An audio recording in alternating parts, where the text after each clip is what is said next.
नमस्ते। आज हम एक ऐसी कहानी की दुनिया में उतरने वाले हैं जो सच में रोंगटे खड़े कर देती है। कहानी का नाम है तूफानी बरसात की रात। चलिए इसकी एक एक परत को खोलते हैं और समझने की कोशिश करते हैं कि आखिर ये इतनी असरदार क्यों है। तो कहानी की शुरुआत होती है एक अकेले आदमी से जिसका नाम है रघु। वो साइकिल पर है और एक सुनसान सड़क पर तेजी से साइकिल चला रहा है। क्यों? क्योंकि एक भयानक तूफान बस उसके पीछे ही है और वो उससे बचने की पूरी कोशिश कर रहा है। अब सोचिए, वो पूरी तरह से फंस चुका है, बारिश में भीगा हुआ और हताशा में बस भगवान से प्रार्थना कर रहा है।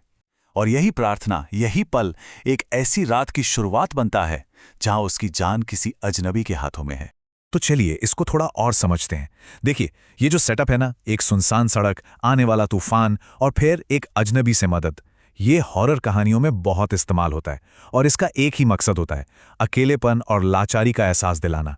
तो अब आते हैं कहानी के पहले हिस्से पर, तूफान और वो अजनबी। देखते हैं कि कहानी का जाल कैसे बुना गया है। तो मामला ये है कि रघु को कुसुमपुर शहर पहुंचना है, लेकिन एक तो भयंकर तूफान आ गया है और ऊपर से रास्ता भी बंद है। मतलब वो पूरी तरह से कुदरत के रहमो करम पर है। उसे मदद चाहिए और वो भी फौरन। और ठीक जब रघु को लगने लगता है कि अब कुछ नहीं हो सकता, तभी अंधेरे में से एक आदमी निकलता है, रतन। वो अपनी चाय की दुकान में रुकने की जगह देता है। एक उम्मीद की किरण है ना। लेकिन जिस पल वो दोनों मिलते हैं, तभी से कुछ गड़बड़ लगने लगती है। वहां पहुंचते ही रघु को एक अजीब सी गंध आती है। मतलब इतनी बारिश और तूफान में जलने की गंध। ये कहानी का पहला इशारा है, पहला क्लू कि यहां कुछ तो है जो ठीक नहीं है। ये जो पनाह मिली है शायद वैसी नहीं है जैसी दिख रही है। तो अब बात करते हैं उन छोटे छोटे संकेतों की जो कहानी में एक बेचैनी का माहौल बनाते हैं। कहानीकार ने बहुत ही चालाकी से ऐसी डिटेल्स डाली हैं जो मन में एक अजीब सी घबराहट पैदा करती हैं। रतन एक बात कहता है, अब आप जैसे लोग आ जाते हैं। सोचिए जरा, आप जैसे लोग का क्या मतलब हो सकता है? ये बात इतनी अधूरी है कि दिमाग अपने आप ही सबसे डरावनी चीज सोचने लगता है। और फिर एक के बाद एक अजीब चीजें होने लगती हैं। एक तो वो जलने की अजीब सी गंध, फिर इतने भयंकर तूफान में भी दीपक की लौ का एकदम स्थिर रहना, यह कैसे हो सकता है? फिर वो पायल की आवाज जो कहीं से आ नहीं रही, और आखिर में झूमर की गर्दन पर वो खून की लकीर। ये सब मिलकर ये सोचने पर मजबूर कर देती हैं कि जो हो रहा है वो सच है भी या नहीं। लेकिन सबसे डरावना मोमेंट तो तब आता है जब हवा के एक झोंके से रतन की पत्नी झूमर का घूंघट हटता है और रघु को उसकी गर्दन पर एक गहरा खून से सना घाव दिखता है।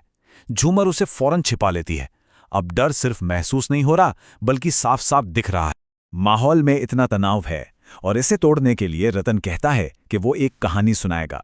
एक ऐसी कहानी जो शायद सब कुछ साफ कर देगी या फिर सब कुछ और भी ज्यादा उलझा देगी। रतन कहानी सुनाना शुरू करता है। कहता है, ये 3 साल पहले की बात है।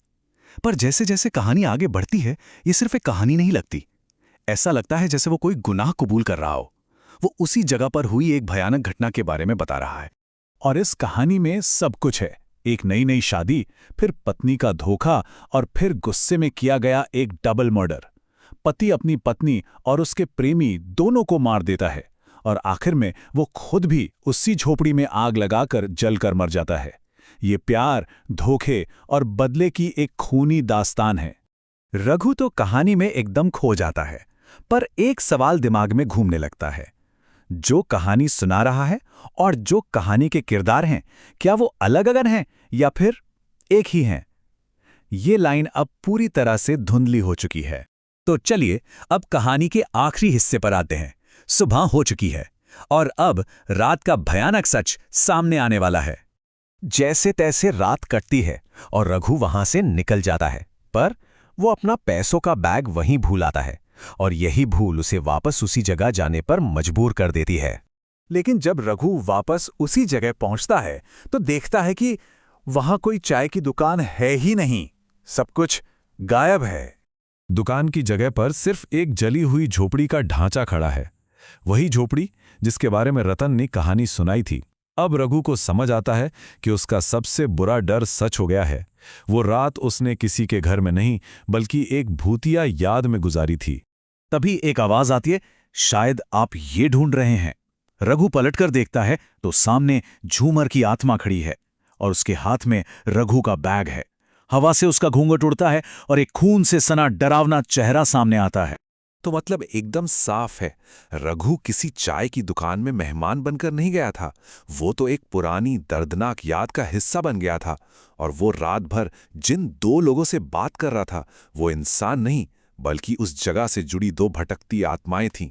और कहानी हमें इसी सवाल के साथ छोड़ जाती है। याद है रतन ने कहा था आप जैसे लोग, तो रघु भी एक खोया हुआ मुसाफिर था। पर क्या वो बस एक मेहमान था जो गलती से वहां पहुंच गया, या फिर वो उन आत्माओं का अगला शिकार था?